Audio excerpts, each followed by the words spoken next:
Close enough. Okay, ready? Okay. My name is Abby, and I am a perfectionist. My whole life, I've set unrealistically high expectations for myself in school, in sports, basically anything.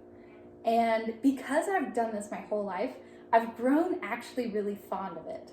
It's become like my favorite personal weakness. You know when you're in an interview and they ask you what your weaknesses are? And you're like, oh, I care too much. I'm too much of a perfectionist. I do too good of work. Yeah, that was basically me my whole life. But I'm starting to realize that even though being a perfectionist does help me in some areas of life, really what it does is hurt me overall. It's considered a weakness for a reason. But I'm going to talk a little bit more about how I'm recovering from that perfectionism a little bit later. Right now, I'm going to do a test. So I need your participation. Okay. Basically, we're going to figure out if you are a perfectionist. Are you ready? How do you feel about this picture? Probably makes you hurt inside a little bit. You know, you see this sculpture that's been broken into pieces, and you see all the hard work that went into that. That kind of sucks. Okay, what about this one? Doesn't that one just kind of make you really angry? Katie, I see your face. Yeah, it's just wrong, right? That's not how it's supposed to be eaten. It shouldn't happen that way. Okay, what about this one? If I tiled bathrooms or floors or whatever for a living, and I made that, I would redo the entire floor just so I could fix those two little squares. I think most people would, because it just feels wrong. Okay, what about that one? You've probably seen stuff like this on roads. And again, it just makes you angry. It just makes you want to fix it. Okay, and then this one. Do you see the two little squares that are off? I just want to paint those or rip up the whole floor or something to fix it. And then this one is the worst one, in my opinion. I actually had somebody do this to me before, and it made me so angry that when I cut my slice of pizza, which was not a slice, it was just a weird shape, it felt wrong to eat it, and I was just mad, and I didn't enjoy it. So, obviously, when you look at these pictures, you probably feel a little bit off, but it's not a big deal. I feel like that's pretty normal. Perfectionism is more than just these silly little examples, right? These don't really mean anything, but perfectionism affects every aspect of your life, and it can do so negatively.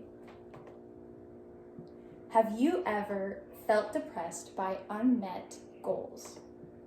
Have you ever procrastinated something due to being afraid that you were going to fail? Have you ever perceived yourself as not good enough? Most likely, the answer is yes, right? At least at some point in your life that's happened. That literally is self-abuse. And as Ann Wilson said, perfectionism is self-abuse of the highest order. Suddenly, that cute little weakness that you talk about in interviews and helps you get straight A's is becoming something that's ruining your life. It's not a favorable thing, it's actually setting you back. Do you believe that it's self-abuse? Do you believe that it's ruining your life? Because it is. I'm going to talk about some of the ways that it does that. 92% of people are negatively affected by perfectionism.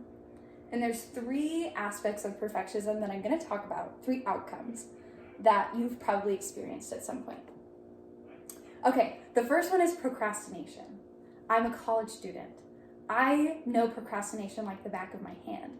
And for me, most of the time it's because I think about an assignment or something that I have to do, and I want to do really well. In fact, I want it to be perfect, but that's really daunting. And so it's better never to start than to inevitably fail, right? Or at least that's what perfectionists tend to think. And then the more you procrastinate, the worse you do, and then the worse you feel because you're a perfectionist. And it's an endless loop. It's terrible. The second reason is that perfectionism triggers anxiety and depression. If you have these expectations for yourself that you can never realistically reach, you're gonna constantly fail. And that's gonna make you feel worse and worse about yourself.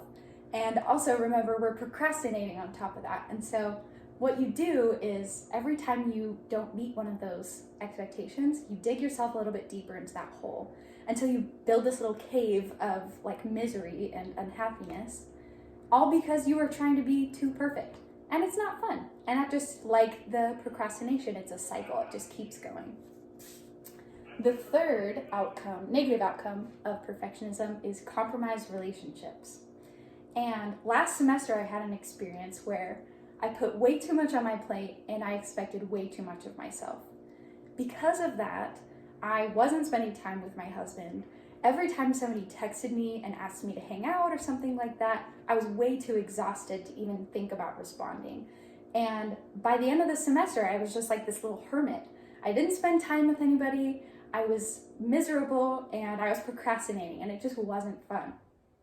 So, we know and we can see that perfectionism is negative, but how do we fix it if it's a habit? And that's really hard to do, but one thing that one of my professors suggested to me was, in order to heal from perfectionism, I need to wreck my idea of perfect. And this is meant both figuratively and literally, and I'll talk about that in a second, but basically, this professor told me that I need to change my idea of what perfect actually is, and I need to purposefully do things that aren't perfect. And that's hard, but this is the tool that he led me to. And I have my copy. It's a journal, and it was written by author Carrie Smith. And basically the purpose of the journal is you buy it and then you do a bunch of things to destroy it in like as many creative ways as you can. And it's really cool. I want to show you some of the things that I've done already. I carved out holes into it, so it turned into little spyglasses. I cut out a page and turned it into tassels at the bottom. I spit gum into it at one point. There's little prompts on every page that tell you ways that you can destroy it in a bunch of different ways. And it's kind of crazy, but it's really fun. So here are 3 specific prompts that I want to talk about. This one over here, there's a page in here that has me document the color of my dinner. So I have to smear food that I've eaten onto a page and then carry the book around with me, which makes me really uncomfortable, and I'm kind of scared to do that one. I also have to bring this book in the shower with me, which I'm also scared to do because it just feels wrong to ruin a book like that and get it wet. I don't know, it just makes me uncomfortable. And then another thing I have to do is color outside of the lines. And I haven't done that for a really long time, but it's something that I'm going to do because this book prompts me to, and because it's something that gets me out of my comfort zone.